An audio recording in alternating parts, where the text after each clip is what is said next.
Deep in the forests of Central African Republic, Kaga Bandora was one of the first places to fall to a coalition of rebels known as Seleka.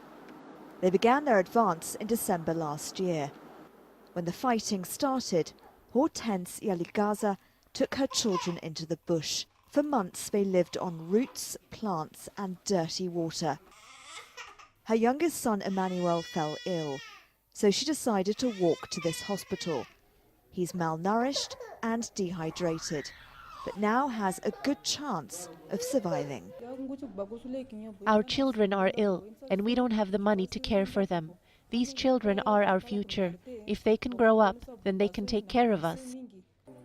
The United Nations says that every 21 minutes a child dies in Central African Republic from preventable diseases, and many more will die without emergency care. During the recent fighting, this was the only functioning hospital for around 140,000 people. But much of the drugs here, as well as the mattresses you can see, were looted by Seleka rebels. Now, things are improving here, but the priority for humanitarian agencies is to get help to people in more remote areas. It's estimated half the population has no access to any medical care.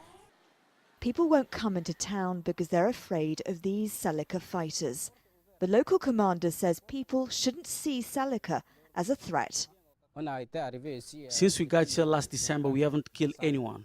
We haven't hurt anyone. We haven't forcibly recruited young soldiers. People should just relax.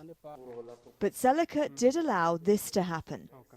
These UN warehouses used to be filled with supplies for around 1 million people. Everything has gone. We need vehicles, we need staff, we need communications equipment, we need people who are going to manage our security. Then we need everything else that goes with it to influence the situation of children and populations who are most needy. Some schools have reopened thanks to UN help. And in these classrooms there is hope that education can change things. But in Central African Republic, the next battle for control is never far away. There is fear that there will be more fighting, sending these children and their families back into the bush. Nazanine, Moshiri, Al Jazeera, Kaga Bandora, Central African Republic.